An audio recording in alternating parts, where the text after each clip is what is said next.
Bonjour et bienvenue dans l'épisode 43 de la saison 2 de l'écriture d'un roman. Alors aujourd'hui, je vous parle de personnages, de corrections, de bêta-lecture, de relecture, d'épilogue, de l'Inde, de voyage, de ponctuation, de répétition, de poésie, de vocabulaire, de sexualité et de bien d'autres choses.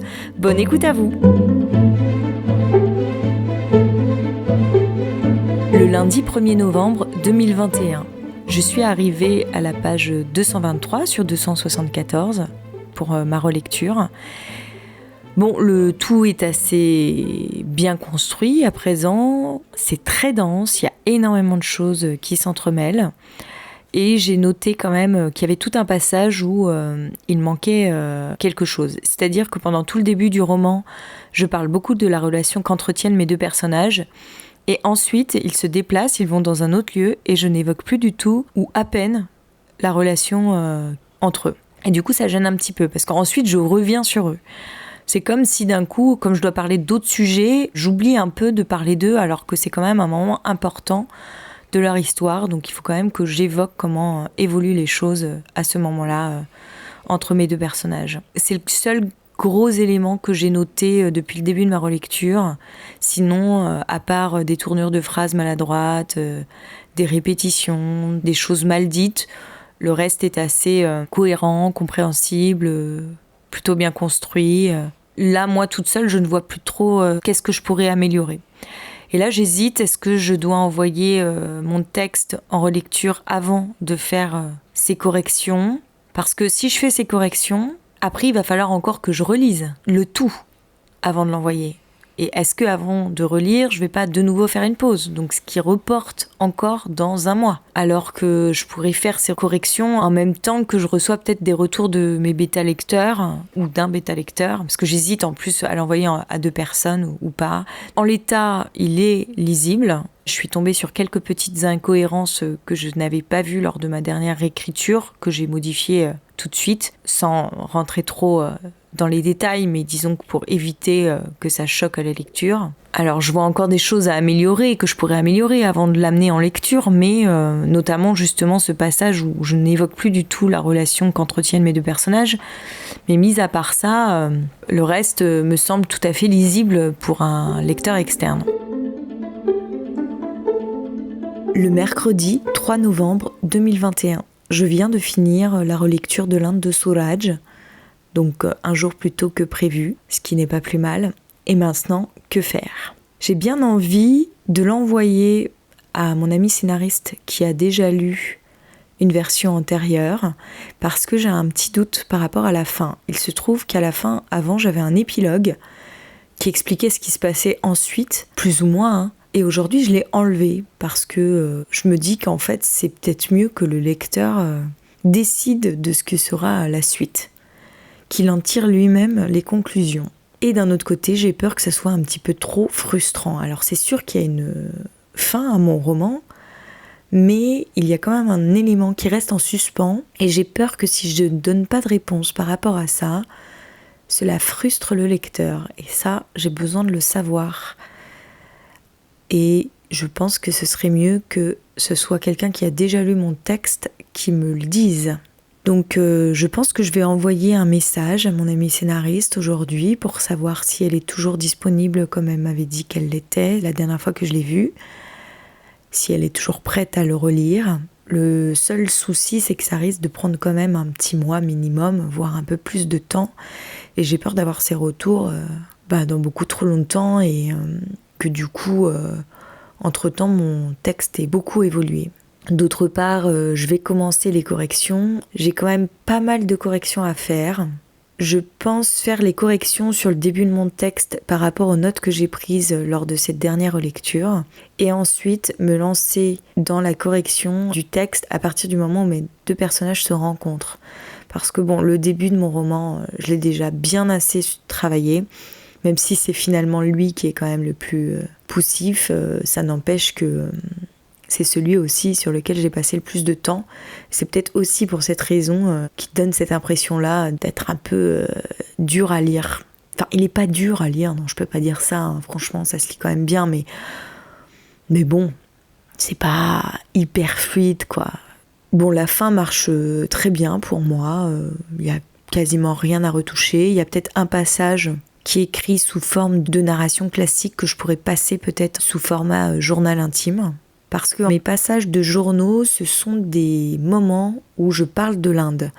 Donc je distille plein d'anecdotes qui me sont arrivées en Inde pour faire avancer le récit, mais en même temps, ça permet de développer un petit peu le contexte dans lequel l'histoire évolue, de faire découvrir l'Inde, de faire vivre l'Inde, parce que c'est quand même à la base ce que j'avais envie de faire vivre à mon lecteur. J'avais envie de l'emmener en voyage avec moi. Et donc là, pour le coup, je pense qu'on y est bien en voyage. Je pense qu'on y est beaucoup au début du texte, et puis peu à peu, ce paramètre passe en arrière-plan, parce que l'histoire entre mes deux personnages prend toute la place. Mais ça reste quand même dans le contexte de l'Inde qu'il faut vraiment qu'on comprenne le plus possible, parce que ça a une influence dans leur histoire. Je vais essayer de reprendre mes notes de correction pour essayer de vous en lire des extraits, pour vous donner un petit peu une idée de mon travail de prise de notes et du travail de correction qui m'attend. J'ai repris la relecture le 26 octobre, donc ça fait environ 2 semaines que j'ai commencé cette relecture, un petit peu moins de 2 semaines, une dizaine de jours même. Donc ça va, ça m'a pas pris non plus trop de temps, mais j'ai pris une dizaine de pages de notes, ce qui est quand même pas mal. Alors je commence mes notes par ceci, page 6. Mais il ne semble pas plus préoccupé par elle que les autres soirs. Trouver une autre formulation qui montre plutôt que n'explique. Page 7. Alors elle partit. Formulation a changé, elle sonne faux dans la continuité du texte. Page 10. Mais là encore, cela n'évoquait rien au chauffeur. À reformuler. Cela suscita aussitôt l'intérêt d'Olivia, d'autant plus lorsqu'il ajouta que les mariages d'amour ne duraient pas. À reformuler. N'est pas harmonieux dans la continuité du texte. Page 15. Avec mon sac caméra que je n'avais pu me résoudre à laisser à l'hôtel, pressant sur mon ventre. Formulation malheureuse. Toute la journée, j'ai eu la désagréable sensation d'évoluer dans un nuage de pollution qui me collait à la peau, accompagné d'un désagréable fumé. Enlever la répétition. Désagréable. Ensuite, j'écris, à part quelques maladresses dans les tournures de phrases, je trouve que cette version fonctionne plutôt bien. On plonge en immersion avec Olivia, peut-être devrait-on un peu plus sentir son excitation à être là. Car là, on ne comprend pas trop ce qu'elle fait ici, pourquoi elle s'impose ça, mais en même temps, cela décrit assez bien mon personnage. Je peux laisser le propos tel quel, c'est une version tout à fait présentable, une fois que j'aurai retravaillé les tournures de phrases maladroites. Le 27 octobre 2021, voilà ce que j'écris. Page 21. L'enchaînement du journal intime est maladroit. Je peux repasser en version narration classique à partir du moment où Olivia réalise sa situation. Ça ne marche pas sous forme de journal et je pense que ça s'enchaîne mieux avec la suite. Peut-être que ce passage de journal intime n'est pas très utile non plus. Je le trouve plutôt mal écrit déjà, il nous apprend pas grand-chose et en plus il y a un nouveau passage de journal juste derrière, à remettre sous forme de narration classique. Page 23-24. Ce passage de journal fonctionne bien. C'est incroyable de voir comme le récit devient fluide à partir de la rencontre, comme si tout coulait de source à présent, même au niveau de l'écriture. Page 35. Olivia se sentit obligée de se justifier. Elle s'en sentait un peu responsable. Mal dit. On ne comprend pas trop. À préciser. Page 36. Retravailler ce passage de journal qui est mal formulé. Page 38. Mettre note de bas de page ici pour Motiari. Il est passé de l'excitation à l'exaspération. Exaspération n'est pas vraiment le bon terme. Voir si je peux trouver autre chose. Page 41. À part le portrait d'une femme, sans doute celui de l'épouse du guide, dans un cadre posé sur une étagère, aucun autre tableau ni photo n'était accroché au mur, aucun objet décoratif ne venait égayer la pièce sur quelques étagères. Retravailler cette phrase pour éviter la répétition du mot étagère. Page 43. Attendirent la fin du rituel pour se mettre à manger. Ils mangèrent à la manière indienne, avec la main droite. Il y a 2 fois le terme manger, ça heurte un peu à la lecture, voir si je peux modifier. Le 28 octobre 2021, voilà ce que j'ai écrit. Page 51.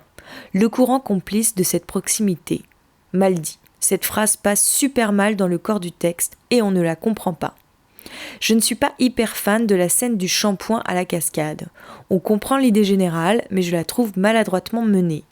Ne serait-ce pas intéressant de la réécrire tout entière sans me baser sur celle déjà existante ? Page 53-54. Rajoutez plutôt l'élément cigarette lorsqu'il lui en propose une et qu'il en prend une pour lui. Page 58, dans le dialogue, beaucoup de répétitions du mot « ça ». D'ailleurs, j'ai repéré que dans tout mon texte, ça revenait tout le temps. Et c'était quelque chose que ma professeure de français m'a beaucoup souligné. J'ai entendu une fois aussi un auteur en parler que quand il avait commencé à écrire, il partait toujours en croisade contre ce petit terme, ça, c'est dit « a », et qu'il avait appris à l'utiliser beaucoup plus tard, bien des années plus tard, après des années d'expérience de l'écriture. Et j'avoue que je ne sais pas pourquoi ma professeure de français luttait aussi contre ce terme. Qu'est-ce qui la dérange ? Est-ce que c'est parce que c'est trop imprécis ? C'est un moyen simple de résumer le tout ? Est-ce que ça sonne pas bien ? Est-ce que c'est familier ? Je ne sais pas trop pourquoi ce terme la gênait tant et pourquoi elle me l'a autant souligné dans mon texte. Et puis depuis mes dernières réécritures, je l'ai utilisé à outrance, donc j'essaye un petit peu de le réduire en fait au minimum quand vraiment je ne vois pas autre chose que je pourrais mettre à la place. J'ai peur que cette scène de discussion à la cascade soit trop complexe et qu'on ne comprenne pas bien de quoi il retourne. Alors après, je parle de mon personnage, où elle en est dans sa vie à ce moment-là, pour un peu mieux la comprendre. Puis, page 60. Un petit homme vif et gringalet, tout nerveux et sourire aux lèvres, a débarqué, filet de pêche à la main en dhoti, une demi-heure plus tard. Sans attendre que Souraj me présente, sans faire le moindre cas de mon statut de femme ni de celui d'étrangère, il s'est directement dirigé vers moi pour me saluer. À reformuler. Mettre la note de bas de page sur dhoti, car il me semble que c'est la première fois que je l'évoque dans le cours du récit. Un dhoti, en fait, c'est le pagne dont les hommes tribaux se paraient plutôt, parce qu'aujourd'hui c'est beaucoup moins d'actualité, même s'il y en a encore qui l'utilisent. C'est une espèce de tissu en fait qui ressemble à un pagne, tout simplement. Page 59-60. Revoir tout ce passage de journal, pas hyper bien écrit. Page 61-62. Je ne suis pas non plus hyper fan de ce passage, et en même temps, il me semble indispensable pour l'ellipse. J'ai l'impression qu'il y a redite par rapport à Chouari. Si je mets ici qu'elle n'a plus le temps d'écrire dans son carnet, cela me permettrait d'enlever les passages de journaux. Apporte-t-il vraiment quelque chose ? J'ai un doute. J'ai plutôt l'impression qu'ils alourdissent le récit. Je n'arrive pas à me rendre compte. Mais en même temps, ils continuent de faire vivre l'Inde au-delà de la relation qu'entretiennent Souraj et Olivia. Si je le fais lire, il faut que je demande ça. Est-ce que les passages de journaux intimes apportent quelque chose au récit ? Page 63. Son cœur s'embrase dans sa poitrine. J'aime pas trop la formulation. Alors, je me doute que mes notes vont pas forcément être très claires pour vous, mais c'est juste pour vous donner une idée générale de la manière dont je travaille sur mes corrections. Et puis moi, ça me permet aussi de me remettre tout ça en tête. Je trouve le récit très inégal à partir de la cascade. À voir jusque quand. Je n'arrive pas à voir ce qui ne fonctionne pas. Page 66. Mettre note de bas de page pour Pooja. Ça ne l'impressionne même plus, si tant est qu'elle ait déjà été impressionnée par eux. Impressionner n'est pas le bon terme, c'est trop fort. Je mets des points d'exclamation partout. Alors ça, c'est autre chose, comme le petit terme « ça ». Les points d'exclamation, les points de suspension, je les ai traqués partout dans mon texte. J'avais un petit peu tendance à les surutiliser. Donc là, je pense que je les utilise de manière raisonnable, mais à chaque fois qu'il y a un point d'exclamation ou des points de suspension, j'essaye de comprendre pourquoi je les ai mis là et s'ils sont légitimes. Parce qu'au-delà des fautes de français, il faut aussi traquer les fautes de ponctuation et essayer d'avoir une ponctuation la plus juste possible par rapport à ce qu'on a envie de dire. Page 67. Le bruit lointain des moteurs, mêlé au retentissement des klaxons, comme les témoins d'une circulation dense quelque part en ville, se faisait entendre comme assourdi. J'ai déjà employé ce terme, assourdi, pour parler de la circulation lointaine. Trouver autre chose. Page 70. Dans la scène Prawn, not porn, est-ce bien utile de rajouter ce débat autour du film ? C'est sûr que cela rajoute une information de plus sur l'Inde, mais est-elle vraiment nécessaire ? Je n'arrive pas à me rendre compte. Tout est à retravailler entre la cascade et le retour en moto. La scène suivante ensuite est pas mal. Le 29 octobre ensuite, page 77. Dois-je vraiment parler de l'image qu'elle se faisait de la jante masculine indienne ? Est-ce que cela apporte quelque chose au récit ? D'autant plus que j'en reparle ensuite, page 90, lors du début d'une certaine scène. Cela fait d'autant plus redite du coup. Page 79. Surtout lorsqu'ils m'ont demandé de leur chanter une chanson de chez moi. Je n'avais pas d'idée. La première qui m'est venue est une chanson d'Édith Piaf, l'accordéoniste. À reformuler pour éviter la répétition du mot chanson. Page 83. Freiné en plein élan, entravé, frustré. La fadeur de l'instant m'assomme. Dans ce nouveau contexte, les questions et les doutes reviennent m'assaillir. J'ai déjà utilisé le terme fadeur un peu plus tôt dans ce passage, et comme il n'est pas si courant, cela heurte un peu à la lecture. Voir ce par quoi je pourrais le remplacer. Page 85. C'est lui qu'elle contemple lorsqu'elle prend son essor. Je trouve que le terme essor heurte un peu à la lecture. Voir si je peux mettre autre chose. Elle est prise du même étourdissement, ses pieds frémissent sur le sol à la cadence des siens, même si elle ne sent plus rien. C'est son cœur seul qui résonne. Rachmi se perd lorsque les teintes flamboyantes des tissus s'harmonisent, emportées dans l'étourdissement des couleurs qui fusionnent dans le balancement des êtres. Il y a 2 fois le terme étourdissement. Pour les scénettes, à nouveau, je me dis qu'en effet, ce serait bien de revoir chaque fois les mêmes personnages au gotule, qu'on ne soit pas tant perdu par la diversité des personnages qui s'y croisent. Lors de ces petites capsules, je pourrais vraiment plus jouer sur la poésie, les sons de la langue. Je pense que dans ce cas, L'île quimboiseuse de Morgan Eman pourrait m'aider. Voilà, je me dis en fait que ce livre-là, vu que c'est un roman-poème et qu'elle joue beaucoup sur la sonorité des mots, ça pourrait vraiment être une source d'inspiration pour écrire, moi, mes petites scénettes. Page 86. Il lui tendit une cigarette avant d'en allumer une pour lui.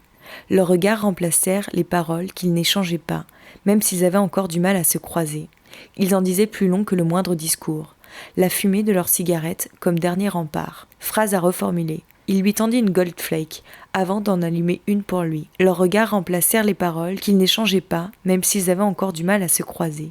Ils en disaient plus long que le moindre discours. La fumée entre eux comme dernier rempart. Bon, c'est une tentative de reformulation, je suis pas sûre qu'elle soit beaucoup plus heureuse que la première.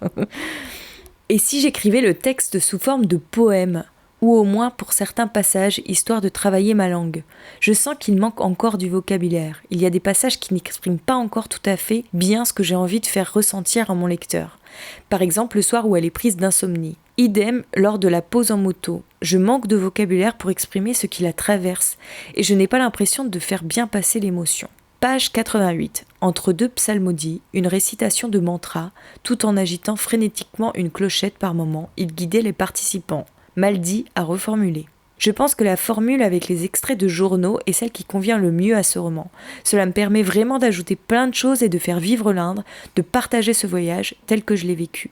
Et c'est quand même ce qui était la base quand je me suis lancée dans l'écriture de ce roman.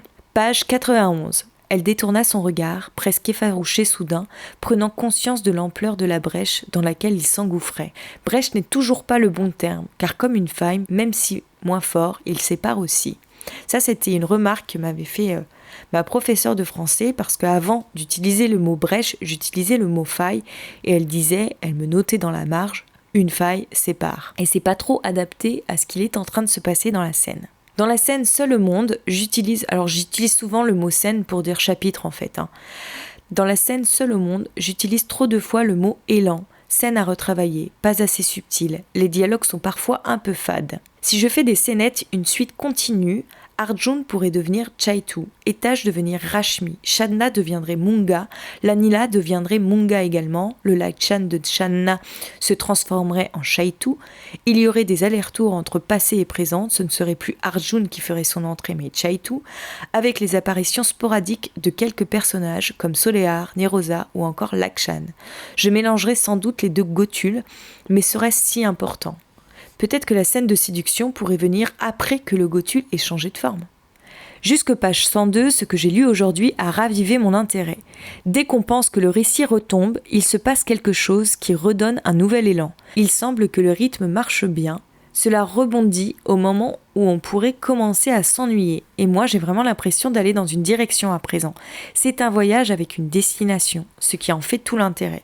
Puis, voilà ce que j'ai écrit le 30 octobre. Je me rends compte que j'emploie souvent le terme élan aussi ici. Donc après, j'ai fait une recherche du mot élan dans le corps de mon texte et en fait, j'ai découvert qu'il y avait 16 occurrences dans tout le corps du texte, donc ça va encore. Page 118.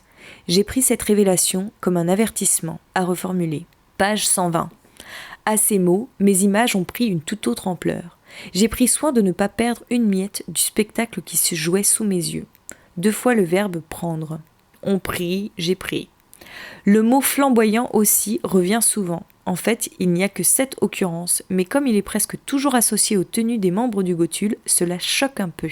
Je pense que lors de la prochaine correction, il faut que je reprenne le texte à partir du moment où ils arrivent à Narayanpur. Ça ne marche plus sur le plan de la construction. On n'est plus dans la découverte de l'Inde au jour le jour. Tout se concentre autour des Mauryas et de leur Gotul.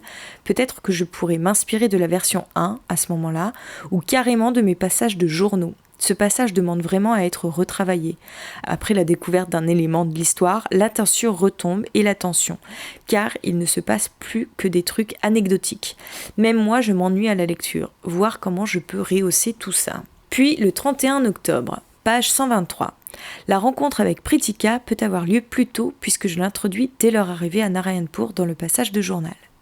Je pourrais poursuivre le passage de journal intime, un avertissement, avec le premier repas chez Gunjan et Pritika qui a pu avoir lieu la veille, juste après leur premier tour à Kadakagaon, et conclure sur le fait qu'ils vont les inviter à manger le lendemain matin pour le petit déjeuner, et enchaîner sur la rencontre.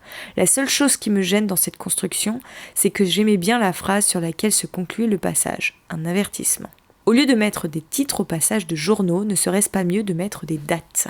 Oui, parce que tous mes chapitres ont des titres, même mes chapitres où ce n'est que des extraits de journaux intimes. Pourquoi ne pas mettre comme titre « L'orgueil du Tchelik » à la place de « La danse des Mauryas » ? Je pense qu'en effet, ça serait mieux. J'aime bien tout le passage de la rencontre avec Pritika et le passage de journal qui s'ensuit avec cette réflexion autour de la position des femmes dans la société indienne, que je trouve pertinente. Page 131. Reprendre le passage de journal chez l'habitant. Beaucoup trop de ça. Encore une fois. Page 133. Seulement, sur le moment, j'ai été tellement interloquée par sa remarque que je n'ai pas trouvé les mots pour répliquer. Interloquer n'est pas le bon terme. Page 135. J'ai eu un mal fou à trouver le sommeil, au comble de l'inconfort. J'emploie beaucoup trop l'expression au comble de dans ce passage, d'ailleurs dans tout le texte. Je l'ai souvent repéré par la suite. Page 144. Ils ne roulèrent pas longtemps, mais suffisamment pour sentir leurs membres raidis par le froid, malgré les couches successives de vêtements dont ils s'étaient couverts, et l'air glacial qui les giflait rougir leurs joues. À reformuler. Pas sûr que la dernière partie de la phrase soit utile et la formulation correcte. Page 145. Où se trouvaient les jeunes gens ? L'expression n'est pas correcte avec la présence de l'oncle. Face à son humeur, Olivia ne s'enquérait plus de rien. J'ai l'impression d'avoir dit exactement la même chose un peu plus tôt, mais formulée différemment. Page 154. Pour tenter de déterminer une direction à mon film. Mal dit, je crois même que c'est pas trop français cette phrase. Alors en fait, je vais pas vous expliquer très clairement ce que j'ai pris comme note parce que je décris tout un pan de mon histoire. Et en fait, je fais le résumé de toutes les scénettes de Gotul, quelle histoire cela pourrait donner, et ça fonctionne plutôt pas mal. J'ai moins l'impression que ce soit poussif comme au démarrage quand j'avais voulu faire des scénettes qui se suivaient avec les mêmes personnages qui évoluaient d'une scénette à l'autre. Et après, je précise qu'il y a une scénette en particulier que je trouve particulièrement réussie. On comprend très bien le ressenti du personnage. Et je précise aussi que j'aime les images que j'emploie dans cette scène. Le 1er novembre, page 157. Ça lui était toujours apparu comme une évidence, mais elle ne se l'était jamais expliquée. Essayez de trouver un autre terme que ça. Tu vois, chez moi, quand j'étais ado, il était impossible de coucher avec un mec si je n'étais pas amoureuse. Et pour éviter de me faire avoir, au cas où je l'aimais vraiment, il fallait que je le fasse attendre, longtemps, parce que c'était toujours la fille qui se faisait avoir. Je ne pouvais pas découvrir la sexualité juste par curiosité. Ça aurait été mal vu. Pour les garçons, c'était moins grave, mais nous, les filles, on devait se préserver. Coucher pour s'amuser était impossible, inenvisageable. S'il y avait du sexe, ça devenait tout de suite très sérieux. Forcément, ça a dû influencer ma façon d'envisager les relations. Beaucoup de ça. Reprendre toute la scène, la théorie, pas la réalité, sans que le restaurant ait eu lieu avant. Retravailler la scène, qu'on sente mieux la relation entre eux, qu'on visualise mieux la scène, qu'on entende les bruits, qu'on sente les odeurs. Ajouter du sensoriel à cette scène dont le sujet central est la sexualité. Page 159. Et elle venait renforcer ce constat. Mal dit. On est assez surpris d'une déclaration que fait Souraj lors d'une scène en particulier, car on ne sent pas quelque chose qui pourrait précéder cette déclaration, et du coup ça arrive un peu comme un cheveu sur la soupe. Page 179. comme si elle venait de lui faire la réplique la plus désopilante de sa vie, à reformuler, ne se souvenant même plus être la source de cet ouragan qui grondait en elle. Pas sûr qu'ouragan soit le bon terme. Page 184. Et des bouffées de chaleur la submergeaient. Chaleur n'est pas du tout le terme qui convient ici. Page 191. Il se dédoubla pour combler tous les vides qu'il avait créés. Juste avant, je parle de carcan étroit. Je ne peux donc pas utiliser cette image contradictoire. Dans un espace étroit, il n'y a pas de vide. Page 203. Une boule compacte l'étrangla, lui bouchant la trachée. La boule compacte, je l'emploie à toutes les sauces. Trouvez autre chose. Le 2 novembre. Page 228. Il faut revoir tout le chapitre du piège de la culture indienne, car j'ai l'impression qu'il y a beaucoup de répétitions, que j'explique plus que je ne montre et que je tourne parfois en rond plutôt que de laisser une sorte de crescendo. Page 230. Leur passé au Gothul est devenu une espèce de tabou ici, et aucune d'entre elles ne veut plus en parler. N'est-ce pas une énième répétition à ce sujet? Repérez tous les passages où je parle de ça et vérifiez qu'il ne s'agisse pas d'une redite. Page 233. La fouettait à présent, lacérant sa tête et son cœur. J'ai déjà utilisé cette expression plus tôt dans le texte, voir si je ne peux trouver autre chose. Page 240. Comme elle manqua alors tous les rebondissements qui auraient pu faire de ce témoignage la pièce maîtresse de son documentaire. Rebondissement n'est pas le bon terme. Alors, je trouve bizarre qu'Olivia n'écrive plus de passages de journaux à partir d'un certain moment, alors que ce devrait être le moment où elle en a le plus besoin. J'ai l'impression que j'ai trop hâte d'aller au bout, ce qui fait que je bâcle un peu les choses. La soirée de Gangesh est typiquement le genre de scène que j'ai écrit sous forme de journal depuis le début, car c'est un passage où je parle de l'Inde avec plein d'anecdotes. Mais le problème, c'est qu'elle viendrait juste entre deux passages de journaux, voir ce qu'il est possible de faire à ce propos. Donc en fait, c'est une scène que j'aimerais bien mettre sous forme de journal plutôt que de narration classique. Et donc, aujourd'hui, dernier jour de relecture, voici ce que j'ai écrit. Page 252. C'est à ça, entre autres, que servait le Gothul. Trouvez une autre formulation pour éviter le ça. Page 254. Un sanglot coincé dans la gorge, elle s'apprêta à quitter la maison. Mal dit. Si je mets la soirée chez Gangesh sous forme de journal, ce qui, à mon avis, serait le mieux, je peux l'associer au passage du journal qui suit. Lorsqu'Olivia prend la décision de parler d'un certain élément à une certaine personne, je ne suis pas sûre que l'on comprenne la peur que cette révélation lui inspire. Bien sûr, j'ai parlé des risques qu'elle prenait en lui parlant auparavant, mais le lecteur s'en souvient-il seulement? Ne devrais-je pas les remettre à ce moment? Je ne suis pas sûre non plus qu'on comprenne bien ce qui se trame en elle lors de la scène chez Gangesh. Pourquoi soudain elle se sent accusée? C'est peut-être un peu trop subtil la manière dont les choses évoluent dans cette scène. Page 258. Et là encore, il plantait de nouvelles flèches dans son cœur. Plusieurs fois j'emploie cette image, dont 2 fois uniquement dans ce passage. Que pourrais-je mettre à la place? De nouveau pieux? Oui, alors là, c'est tout un passage où j'ai l'impression qu'on ne sent pas bien ce qui se passe à l'intérieur de Suraj dans le début de mon texte. Il faut que j'introduise Padma, la fille de Shweta, plus tôt dans le récit, comme une fille excentrique et hystérique. Dans ce passage, les enfants doivent obéir aux parents. Je redis que Shweta a divorcé depuis quelques mois. Est-ce bien ce que je dis au démarrage du roman lorsque je parle d'elle? Parce que je parle déjà de son divorce, mais je ne sais plus si j'ai dit qu'elle avait divorcé il y a quelques années ou il y a quelques mois. Donc voilà, c'est une incohérence à vérifier. Est-ce que l'imminence de l'inévitable ne devrait pas prendre la forme d'un journal plutôt? Page 269. Leur esprit vagabondant d'un sujet à l'autre, dépourvu de toute logique. Vagabondant n'est pas le bon terme. Virevolter, sauter, alors là j'ai essayé de trouver des choses, mais bon, j'ai pas été voir dans le dictionnaire des synonymes, et en effet je pense que vagabonder n'est pas du tout le mot qui convient. Dois-je vraiment me passer de l'épilogue? Un lecteur n'a-t-il pas envie de savoir la suite? Mis à part ça, la fin fonctionne bien, il n'y a rien à changer. Voilà un petit peu sur toutes mes corrections des derniers jours. J'espère que ça vous donne une vision très détaillée de ma façon de travailler et que ça pourra vous inspirer pour vos propres corrections. C'est tout pour aujourd'hui, j'espère que cet épisode autour de mes corrections vous a intéressé. Comme je ne cite que des passages à reformuler dans mon texte, j'avoue que j'ai un peu peur que vous trouviez mon roman très mal écrit. Mais bon, je prends le risque, en espérant à l'avenir, peut-être lors de prochains épisodes, vous partager quelques extraits de mon roman. C'est quelque chose que j'ai pas encore osé faire, mais dont j'ai très envie. Un énorme merci à vous pour votre écoute et si vous avez envie d'échanger avec moi, comme d'habitude, on se retrouve sur Instagram @AureliaHorner. Bonne semaine à vous et à vendredi prochain.